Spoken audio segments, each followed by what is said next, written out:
Freedom and censorship can't exist in the same world. And that's true whether it's the government or private corporations who do the censoring. Hi, I'm Ron Coleman, and welcome to the ColemanNation podcast. It's a show where I sit down with guests to discuss the future of free expression and thought in our interconnected world. Here we will focus on issues involving social media, cancel culture, and free expression that everybody who cares about ideas or freedom should be wrestling with. Very, very exciting ColemanNation podcast today. We've got the thought leader of our time, Jesse Kelly. Just ask him. Well, I mean, look, thought leader, oracle, shogun, I mean, dictator. Oh, so it's okay. Yeah. Oh, it's so there are other. It's really anything, Ron. It's whatever lofty titles there are out there. I'm certainly deserving of them. I appreciate that, and I'm sure that I'm very jealous because before I interviewed you, I said let's make sure that you haven't said anything that would in any way make me sound stupid if I didn't know about it. So and all I see is all these love tweets between you and Jack Murphy. And, Jack can press more than I can. I'm an older guy, and he's got the bigger beard, the Civil War beard. So, I hope it's not too big of a letdown, but it's probably a good way for you to ease back into, the Clark Kent persona that is really yours as a general rule. Yes, I like to be very low key, Ron. I certainly would never be out there promoting myself or bragging on myself. That's two of us. It's the low key thing. I learned a lot from Kurt Schlichter, actually, in terms of how to be extremely demure and unsure of yourself. And people really respect that a lot online. That's been my experience. So I don't have this leisurely, 50 plus minutes that Jack does. So I'm not going to introduce people to you other than as distinguished military veteran with combat experience who ran for Congress twice and came perilously close to winning, and by the grace of God he's with us instead here, not besmirched by having become a member of are you glad now? Is it good or bad that you lost? This is not an exaggeration at all, Ron. If you were to hand me right now a briefcase full of unmarked bills worth 50 grand and said, Jesse, I will give you this briefcase with no obligation other than you will go be a congressman right now, and you could just snap your fingers and make me a congressman, I would hand it back to you and say thank you, but no thank you. It is the greatest thing in my life that I didn't have to go to that dump. So this is your way of telling me that you, at 100, the conversation starts at 100.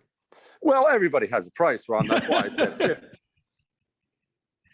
50 wouldn't do it. But of course, your real point is that if you told me you could just have it, and plus a little bit of pin money for that second rent bill that they're always complaining about, that you wouldn't take it. Neither would I. I mean, I can't say that no one in a position to do something about it has ever asked me about running for Congress, and I can't think of anything worse to do to myself or my family or my soul.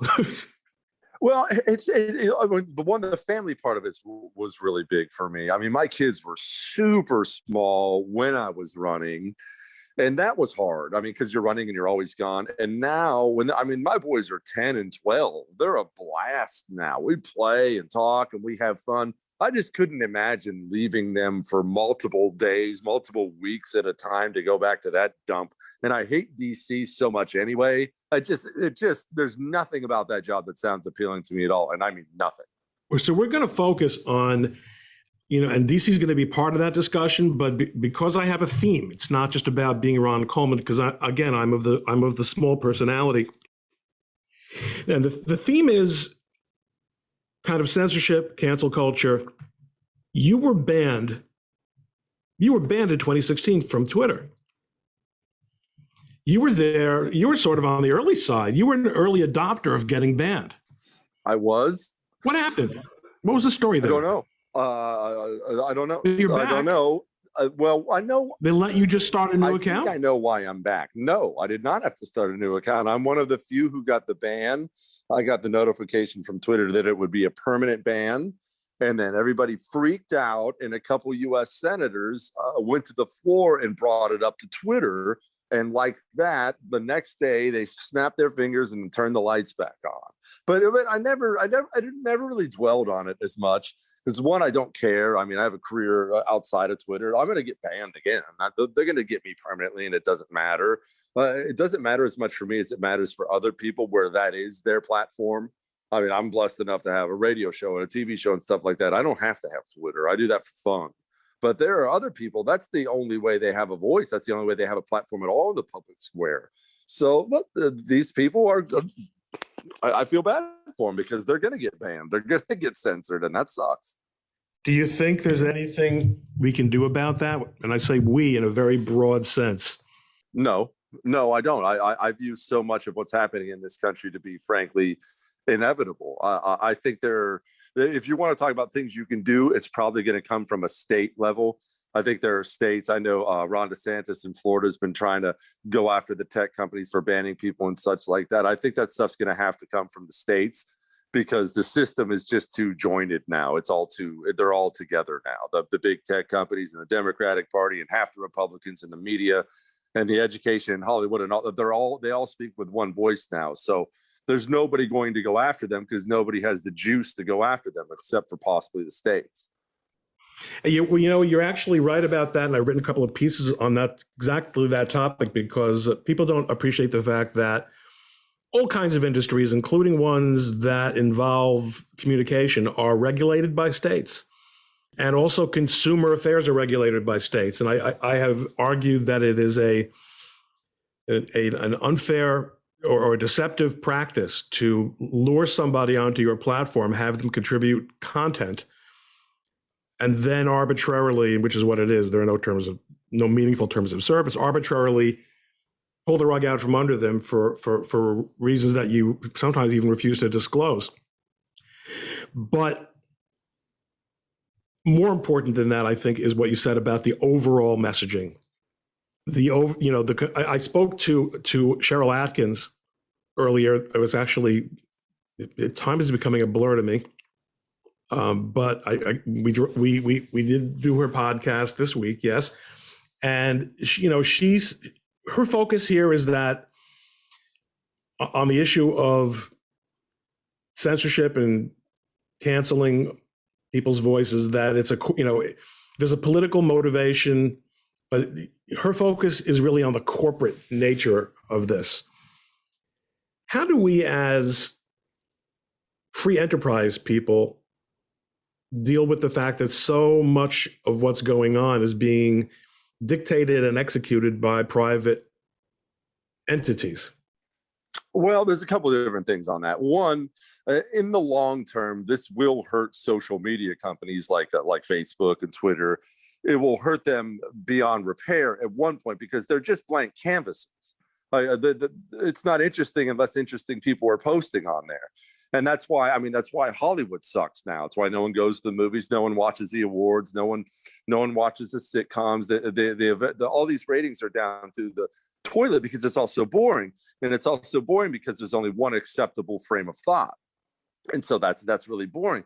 Well, if you get social media to a place where it's that, then it's boring and people will just slowly leave it.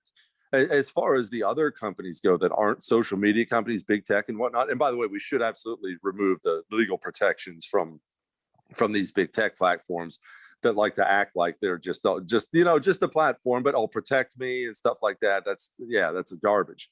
But as for other stuff, we should be going after these corporations with our money. One, we should be suing them into oblivion. Like when Disney comes out and they promote racist training, people who had to go through that should immediately call the best lawyer in the country and sue these companies into bankruptcy. That's one. Two, don't tell everyone to go call me all at the same time, Jesse. Come on. Two, we should be more purposeful with where we spend and don't spend our dollars. And the right is simply not committed enough to do that yet. And I'm hoping they will wake up. I think they are waking up, but they're not. I mean, I remember when Drew Brees and every Tom, Dick, and Harry in the NFL was dumping all over the flag and America sucks and America's evil, and everybody on the right was talking about how they're done with the NFL and I'm not watching anymore. And about week 3, my entire Twitter timeline was, did you see that pass from Drew Brees? Okay, so you're not committed. You don't care. You care for a week, you care for 5 minutes, but you care right up to the point where it makes you slightly inconvenienced, and then you're done caring. Well, that's fine, but the other side cares all the way. This is their religion. So we're going to be defeated unless we change that mindset. Well, that's a gigantic point because when you describe that, I mean, on the one hand, I heard via the super intelligent Mrs. Coleman that the NFL and the sports leagues and a lot of the corporations are prepared to take some amount of heat from American audiences because they're making a lot of money abroad now. But putting that aside, and I don't know the metrics of just how true it is and how sustainable and viable it is, because we've allowed ourselves to become a consumer-oriented society, and I don't just mean how we buy stuff. What we do is consume. I mean, people are spectators. People mostly want to watch and listen and lurk and buy and consume. And that's why everybody is 400 pounds when you go to the mall. We've reached this point where people don't have to produce and they don't have to move. And you can't even be bought. Listen, if I need to get something here tomorrow, if I decide, you know what, my headphones broke, I can go get in the car and spend 45 minutes driving to a place where I can get headphones, or I can go onto Amazon, choose exactly what I want, get competitive pricing, get it shipped to me for an annual fee of, that makes it each thing free. How do you argue against that?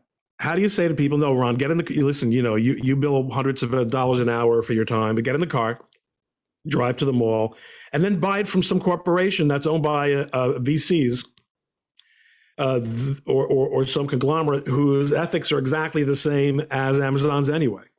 Well, what you just hit on was a problem that nations have been dealing with since the beginning of mankind, is how once you've reached wealth, once you toil and struggle and finally get to the era where there's wealth and you overall are an absurdly wealthy country, how do you stop yourself from just getting soft and bored and decadent and ruining yourself?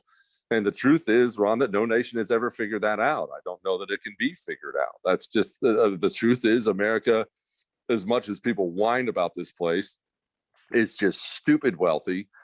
We have unending amounts of food and fresh water. Americans don't even think about fresh water. There are people around the world every day, thousands, who will die because they don't have access to fresh water. Everybody listening to my voice right now is 20 feet away from an endless supply of fresh drinking water. They can't even imagine that in other parts of the world. But once you get to that place, life becomes easy. And when life becomes easy, you don't have the challenges. And when you don't have the challenges, you get soft and weak. And then eventually you get taken over by someone who isn't. So is it possible? So why are we bothering? Like, in other words, you and I, you're a couple years younger than I am, but chances are between the two of us, we'll be able to play it out so that and my children are adult age now. I'm not as sure for them, and for your kids, I'm even less sure. What's the game here? What are we? Is there any? What are we just trying to push back the collapse of this empire so that at least people we know, meaning our kids and my grandchildren, will still have fresh water? Or is there a transformative possibility that's out there? No, there's not a transfer. Well, not when you want to consider. I'll put it to you that way. I'm serious. I mean, I know what you're getting at. Nations in the past that have had, they've been going down a seriously a bad road, and they've had a terrible slide, which we are in right now. What happens is those roots have gone really, really, really deep. And just like a plant, I mean, when the roots are a half an inch deep, it's not a problem removing it. when the roots are that deep as they are now, to take out that plant and to get out those roots, it's going to cause a lot of pain. And there's a lot of dirt that's going to come with it. If you want to reverse the trend of where we're heading right now as a country, that means you as a nation, that means you're signing up, in my opinion, I think history says this, you're signing up for some bloodthirsty fascist dictator to take over the country and right all the wrongs. I don't want to see that. I don't want to experience that. That's terrible. I don't want to experience that. So if you don't want to experience that, as I don't, then no, it's not reversible. In my opinion, we should try to extend it as long as we possibly can, so our kids and grandkids, like you pointed out, can exist here and enjoy some of the things we've enjoyed. But who knows? That God only gives you a certain period of time on this earth, and it's always going to be interesting. I think you're certainly right about that. When I think back on the decades since World War II, I don't mean I think back on my personal experience. I'm not that old, but to a large extent, in the 20th century, we outraced the problem of decadence by increasing productivity and wealth, so that there was still a reason to work hard. There was still there were still reasons to do better and do more. But I think you made a very good point. It's hard to imagine, pockets of poverty. Most people in poverty in America in the 21st century are there because of problems that they brought on themselves or that are structural in their lives, but not structural in the economy. I don't see how you can, no matter how much faster chips get, oh, good, 5G's coming. 4G was so limiting. I just couldn't download videos fast enough under 4G. This will change everything. I mean, at this point, it doesn't get better by itself. And the illusion that faster, better, cheaper would make life better and more satisfying is coming to an end. Is it not possible that there might be some sort of spiritual regeneration that would result in a more gritty American character, or do you think it's just not there? Sure. Once we have a massive famine or a world war, of course. So crisis. A huge one. Yeah. It's going to be something huge and terrible and something nobody listening right now wants to go through, least of all me. And I don't want my kids to go through it. But yes, I mean, that's really what we need, is a gigantic spiritual revival in this country. But you're not going to all of a sudden get that by having 330 million Americans set down Netflix and cancel DoorDash and go to church. You're just not, that doesn't come from just nowhere. That has to come from a place of pain, oftentimes, because we human beings are stubborn things. So as a country, that's not just going to happen. It's something bad is going to have to happen for that to happen. And I don't want something bad to happen. So it puts us between a rock and a hard place. So let me take you back to the 80s.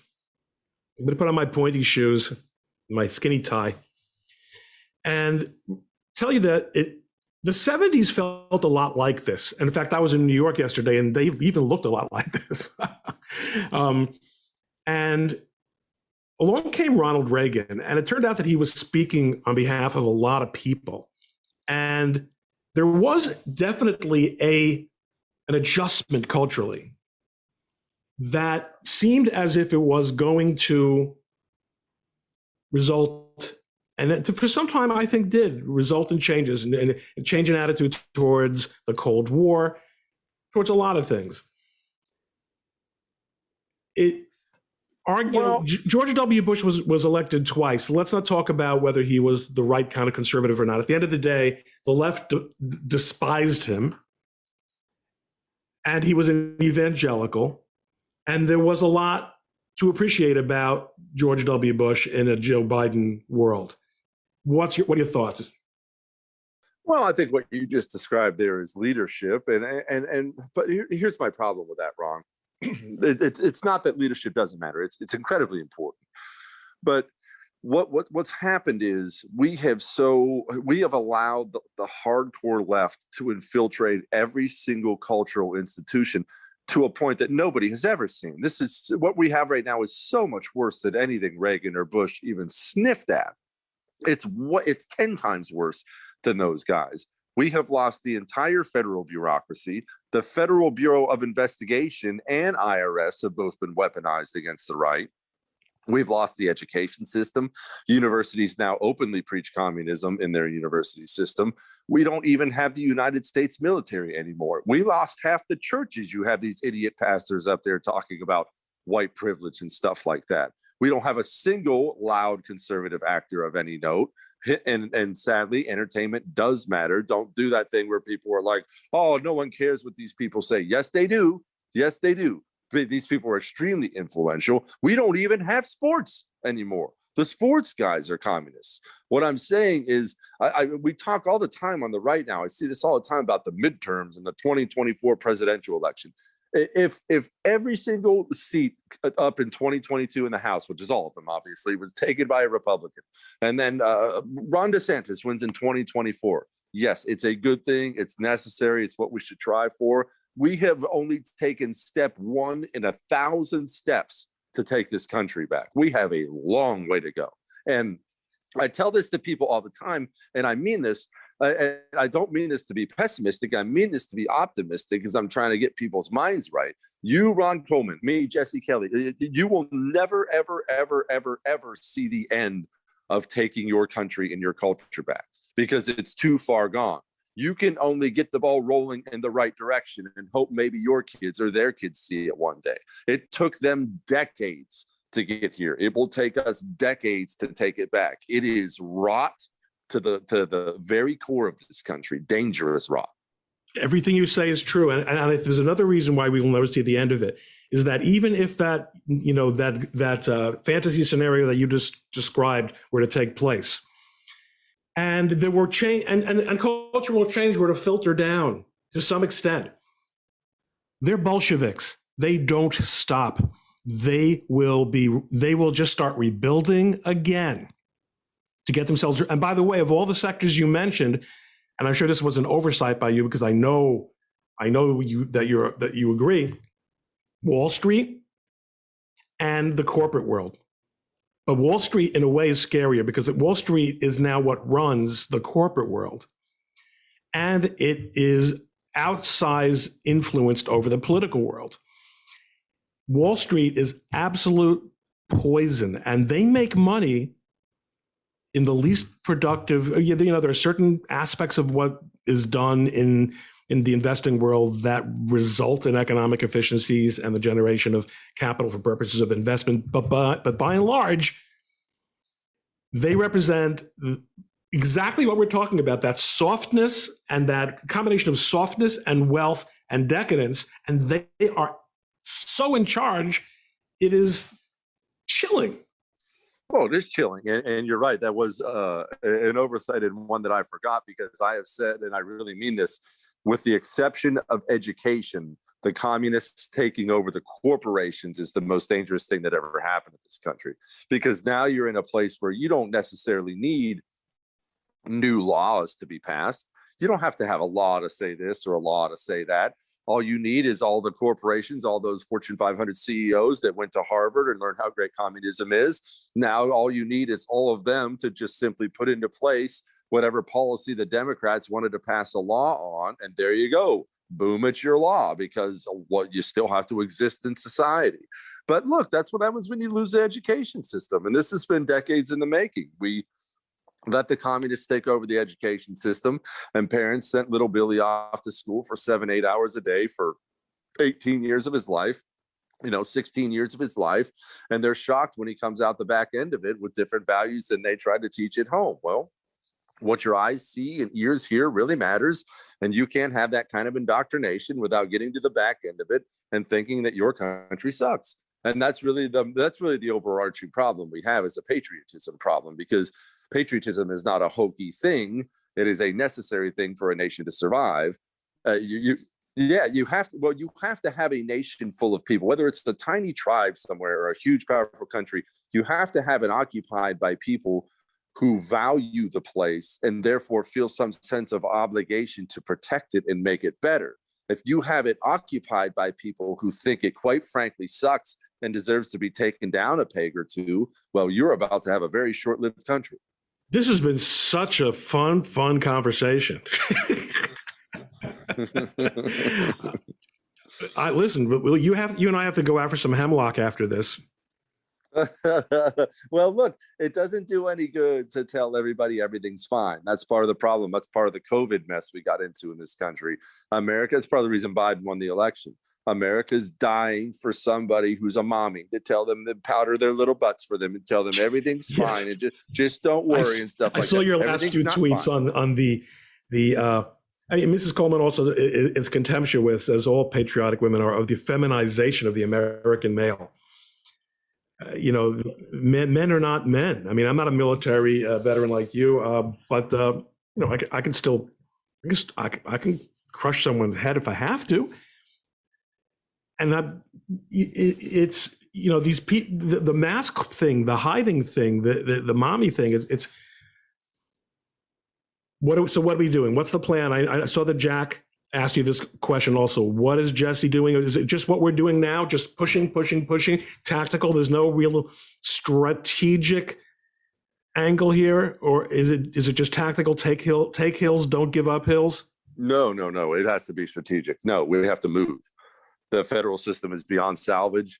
You have to, if you have your family or work situation allows you to do so, you need to move to a red area. And then do not move to that red area and put your feet up. You must move to that red area and fortify it, because the communists are coming for it too. That means you have to run for school board and state house and city council and state senate, because the states are the one entity that's strong enough, or at least possibly strong enough, to stand up against the Leviathan of the system right now. So move to a red area, make sure it's redder, and that's how you will save yourself. Keep it red. And also, you talk about those local things, those local battles, a discussion I've been having with a lot of people, and we're all coming up on our time. And I'm so grateful that you've given us yours today. One of the things that people lost over the last year was the social fabric, was the people they used to see every day, the people they used to bump into in the store, in the post office. I mean, that's been disintegrating for years anyway. But if you go to a red area where they're not going to hopefully be fooled again with this lockdown and mask nonsense, unless there's a really damn good reason for it, which we didn't really have outside of maybe the first 6 weeks, 2 months at best, of COVID-19, people need to commune with each other physically and in person, because if we're going to rely on the systems that they're setting up for us to communicate and to coalesce, then we won't even be able to run for school board. They'll decide who's going to run for school board based on who has access to the to the platforms. Well, you're right, and I want to emphasize this when I tell people to run for school board and city council and stuff like that. You need to set aside this laissez-faire, live and let live attitude that we all want. I mean, I want that world too. Nobody wants this live and let live small government world more than me. If you wanted to live that way, you shouldn't have let the communists take over everything.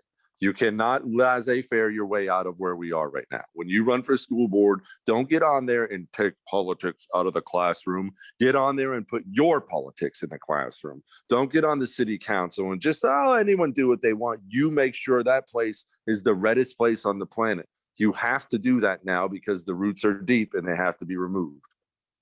And that's a gigantic attitude change, because conservatives tend to be, and study after study from all the blue universities continue to confirm this. Conservatives are the open-minded ones. They're the ones who believe in procedural fairness. They're the ones who want to give the other side the benefit of the doubt, and the ones who want to listen. And that's what's killing us. And yet, that's what it means to be a principled person. And that's the dilemma. That's a dilemma. Well, we ended with the dilemma, but the fact is, I think the overall arc of our conversation was a little bit more optimistic than it otherwise might have sounded that it was going to be 10 minutes ago. Jesse, thanks so much. Stay out of Congress. I promise I will too. Thank you, Ron. I appreciate you, brother. It is terrific to have you on the show, and I'm looking forward to hanging out again soon. Absolutely. We'll get her done. So long. Hey, thank you for listening to the ColemanNation podcast. Don't forget to subscribe on Apple Podcasts or your favorite podcast app. If you like the show, please rate it 5 stars and leave a review. For more information, please visit the show's website at ColemanNation.com. That's Coleman-Nation.com. Or you can visit my blog at likelihoodofconfusion.com. Join us next time on the Coleman Nation podcast and have a great day.